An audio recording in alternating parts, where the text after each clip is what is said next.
जिस रात पश्चिम बंगाल में सरकार बदली, उसी रात बांग्लादेश और पाकिस्तान में एक एग्रीमेंट फाइनल हुआ। और ये एग्रीमेंट के बारे में डिटेल अगर जानेंगे तो आप चौंक जाएंगे, क्योंकि इस एग्रीमेंट को देखकर ऐसा लगता है जैसे गुप्त रूप से बांग्लादेश और पाकिस्तान में कुछ और ही साइन हुआ है। वहीं दूसरी तरफ भारत की बात करें तो भारत के लिए सिलीगुड़ी कॉरिडोर सबसे ज्यादा संवेदनशील है। मैंने पहले भी कहा था कि पश्चिम बंगाल के चुनाव को हल्के में न ले। ये चुनाव इसलिए हल्के में न ले क्योंकि यहाँ पर रणनीति जुड़ी हुई है और ये रणनीति देश की सुरक्षा से जुड़ी हुई है। सिलीगुड़ी कॉरिडोर जिस पर सबकी नजर है। अभी अगर आप देखें तो भारत सिलीगुड़ी कॉरिडोर को मजबूत करने के लिए अपने साथी भूटान की भी मदद ले रहा है। भूटान में कई परियोजनाएं भी चल रही हैं। स्क्रीन पर एक ट्वीट देख रहे हैं, भूटान के एक पत्रकार हैं, उन्होंने बहुत अच्छी ट्वीट लिखी है।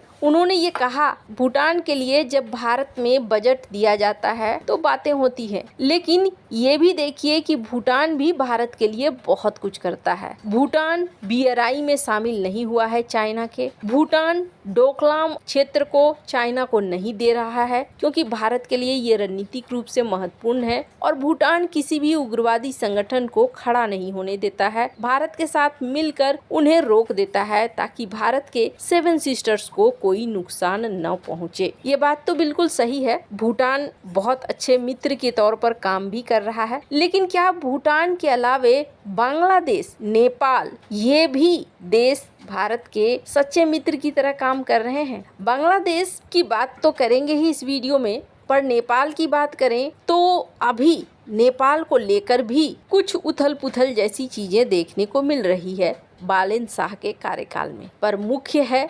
बांग्लादेश को लेकर भारत ने जो एक्शन लिया है, उस एक्शन की गूंज अब दिखनी शुरू हो गई है। शुवेंदु अधिकारी वेस्ट बंगाल के चीफ मिनिस्टर बनते ही इनका पहला फैसला हड़कंप मचाने वाला हुआ और ये क्यों बहुत ज्यादा खास है जानेंगे। वहीं दूसरी तरफ बांग्लादेश और पाकिस्तान के बीच में क्या चल रहा है और क्या इसकी तोड़ भारत ने निकाल ली है। जियोपॉलिटिक्स में बहुत कुछ चल रहा है, हमेशा की तरह जानने को मिलेगा बहुत कुछ। आइए जानते हैं इन खबरों को विस्तार से। एक कहावत है, कहते हैं चोर चोरी से जाए पर हेरा फेरी से न जाए।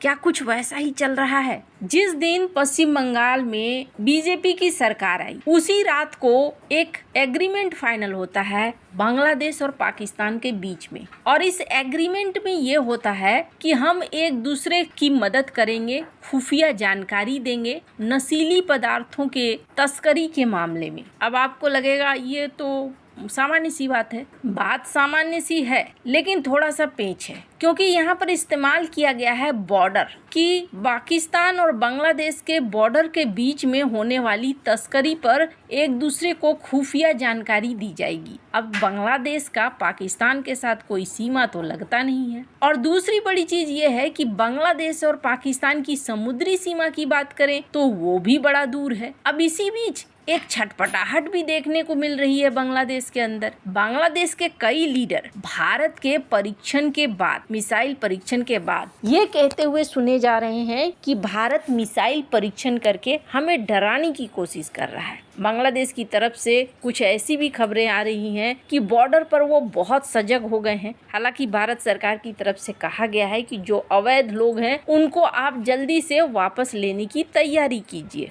पर बांग्लादेश और पाकिस्तान के बीच में कुछ तो है जो चल रहा है। पहली बात, ये बॉर्डर मैनेजमेंट करना, खास करके नारकोटिक्स के लिए, ड्रग्स वगैरह के लिए। तो यहाँ पर ये चीज भी देखने को मिल रही है कि इस मामले में सारा वित्तीय खर्चा पाकिस्तान उठाएगा। घर में नहीं है दाने और अम्मा चली भुनाने। खुद की पाकिस्तान की स्थिति ऐसी है, डामाडोल स्थिति है, लेकिन यहाँ पाकिस्तान कह रहा है कि हम उठाएंगे खर्चा। इसके अलावा ये भी देखने को मिल रहा है कि बांग्लादेश से एक प्रतिनिधिमंडल, एक सेना की टीम पाकिस्तान में ट्रेनिंग भी ले रही है। तो कुल मिलाकर बांग्लादेश और पाकिस्तान के बीच में तारिक रहमान के आने के बाद ऐसा नहीं है कि सब कुछ नॉर्मल हो गया है। कुछ चीजों को यूनुस जो आगे बढ़ा कर गए थे, तारिक रहमान भी उसी दिशा में आगे बढ़ा रहे हैं। इस बीच ये भी देखने को मिला कि बांग्लादेश के अंदर एक डर भारत के खिलाफ हो गया है और ये भागे भागे चाइना के शरण में पहुंचे और चाइना को ये कह रहे हैं कि तीस्ता नदी में आप हमारी मदद करो। अब इन सबको अगर आप देखें तो बांग्लादेश के अंदर हड़बड़ाहट है भारत की सीमा को लेकर। अभी भारत की सीमा एक अच्छी खासी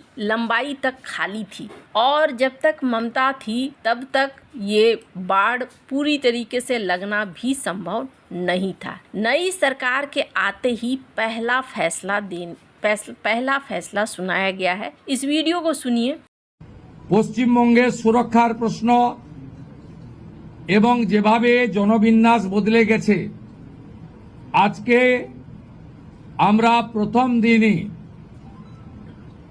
আমরা কেন্দ্রীয় স্বরাষ্ট্র দপ্তর তথা বিএসএফ এর সীমান্ত সুরক্ষিত করার জন্য জমি ট্রান্সফার প্রক্রিয়া আমরা আজকে अनुमोदन दिलाम। यहाँ पर पश्चिम बंगाल मुख्यमंत्री शुवेंदु अधिकारी, इनका कहना है कि भारत बांग्लादेश बॉर्डर पर बाड़ लगाने के लिए बीएसएफ को जमीन देने की प्रक्रिया शुरू कर दी गई है। मुख्यमंत्री ने कहा कि अवैध घुसपैठ से निपटने के लिए 45 दिन के भीतर ये जमीन गृह मंत्रालय को सौंप दी जाएगी। हावड़ा के नवान्ना में ये नवनिर्वाचित बीजेपी सरकार की पहली कैबिनेट बैठक हुई। सीएम अधिकारी ने कहा कि ये फैसला बैठक में लिए गए मुख्य प्रस्तावों में से एक था। मुख्यमंत्री का आरोप था कि टीएमसी सरकार ने राज्य में पुराने आईपीसी और सीआरपीसी की जगह नए कानून को लागू नहीं किया था, यानी अब नए कानून को भी लागू किया गया। बांग्लादेश में वेस्ट बंगाल में एक बड़ा बदलाव देखने को मिला है। भारत और बांग्लादेश के साथ 4097 किलोमीटर लंबी बॉर्डर शेयर करता है। केंद्रीय गृह मंत्रालय के अनुसार 3240 किलोमीटर की सीमा पर बाड़ लगाई जा चुकी है और लगभग 850 किलोमीटर है, जिसमें 175 किलोमीटर का दुर्गम भूभाग भी शामिल है। इस पर बाड़बंदी होना बाकी है। सीएम अधिकारी ने दावा किया कि प्रस्तावित 127 किलोमीटर के खंड में से लगभग 8 किलोमीटर के हिस्से को ही ममता बनर्जी की कार्यकाल में फेंसिंग की गई। पश्चिम बंगाल की बांग्लादेश के साथ 2216 किलोमीटर लंबी अंतर्राष्ट्रीय सीमा लगती है, यानी भारत और बांग्लादेश की सबसे बड़ी स्टेट बॉर्डर बंगाल है। केंद्र सरकार ने बंगाल में बॉर्डर पर बीएसएफ के अधिकार क्षेत्र को 15 किलोमीटर से बढ़ाकर 50 किलोमीटर कर दिया, यानी 50 किलोमीटर तक के इलाके में तलाशी, गिरफ्तारी, जब्ती की जा सकती है। और यहाँ पश्चिम बंगाल में जो ये बदलाव हुआ है, इसका असर भी देखने को मिल रहा है। इसका असर ये देखने को मिल रहा है कि बांग्लादेश की तरफ से बयान आने शुरू हुए हैं। वहीं ये भी देखने को मिल रहा है कि बीएसएफ एक्शन में भी आ गई है। त्रिपुरा में 2 स्मगलर्स को ठिकाने लगाया गया है। खैर, ये एक बेहद मजबूत कड़ी थी जो होना जरूरी था। आगे और भी बहुत सारी चीज़ें होती हुई आपको दिखेंगी। वैसे आपको क्या लगता है, इन सब मामले में आपकी क्या राय है, कमेंट कर जरूर बताएं। जल्द मिलते हैं अगले वीडियो में नई खबर के साथ।